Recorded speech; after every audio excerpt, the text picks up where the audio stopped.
দুর্নীতি মামলার সাজায় কারাগারে থাকা খালেদা জিয়ার সঙ্গে তার আত্মীয়স্বজনদের দেখা করার অনুমতি দেওয়া হচ্ছে না বলে অভিযোগ করেছে বিএনপি।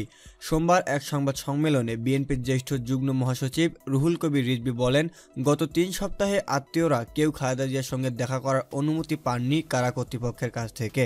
আমাদের চেয়ারপারসনের একান্ত সচিব আত্মীয়স্বজন ও দলের সিনিয়র নেতাদের সাক্ষাতের জন্য বারবার আবেদন করার পরও কারা কর্তৃপক্ষ কোনো কর্ণপাত করছে না।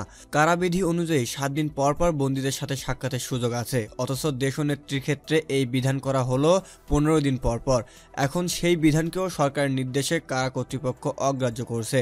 রিজভী অভিযোগ করেন, বিএনপি চেয়ারপারসন খালেদা জিয়াকে বন্দীদের আইনসম্মত অধিকার থেকেও বঞ্চিত করা হচ্ছে। এই নিষ্ঠুর আচরণ কিসের ইঙ্গিতবাহী?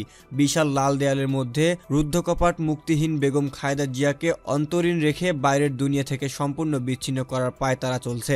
অবিলম্বে খালেদা জিয়ার সঙ্গে নিকট আত্মীয়দের সাক্ষাতের সুযোগ দেওয়ার দাবি জানিয়ে রিজভী বলেন, নিকট আত্মীয়দের দেখা করতে না দেওয়াটা রীতিমতো কঠিন মানসিক নির্যাতন। এ নিয়ে শুধু তার আত্মীয় স্বজনরাই নয়, দেশবাসী উদ্বেগাকুল ও উৎকণ্ঠিত। একাদশ জাতীয় সংসদ নির্বাচনের ফলাফল নিয়ে প্রধানমন্ত্রী উপদেষ্টা এইচ.টি. ইমামের বক্তব্যের সমালোচনা করে বিএনপি নেতা রিজভী বলেন, ৩০ ডিসেম্বরের নির্বাচন জনগণের ললাটে এক বিষাক্ত কাঁটা।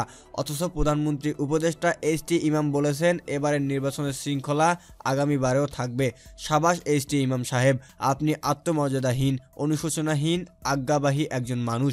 আগামী নির্বাচন নিয়ে এই ধরনের অঙ্গীকার করা ছাড়া আর কি বা বলার থাকতে পারে আপনার? বিএনপির জ্যেষ্ঠ যুগ্ম মহাসচিব বলেন, বিবেক বিক্রি করা এইচ.টি. ইমাম সাহেবরা মানুষের ভোট কেড়ে নিতে কত দ্বিধাহীন, কত নির্লজ্জ।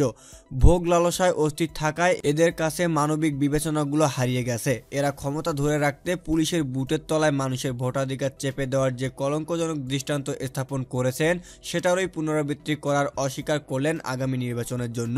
নয়াপল্টনে বিএনপির কেন্দ্রীয় কার্যালয়ে এই সংবাদ সম্মেলনে অন্যদের মধ্যে দলের চেয়ারপারসনের উপদেষ্টা কাউন্সিলর সদস্য নাজমুল হক নান্নু, অধ্যাপিকা শাহিদা রফিক, কেন্দ্রীয় নেতা আব্দুস সালাম আজাদ, মুমিন হোসেন উপস্থিত ছিলেন।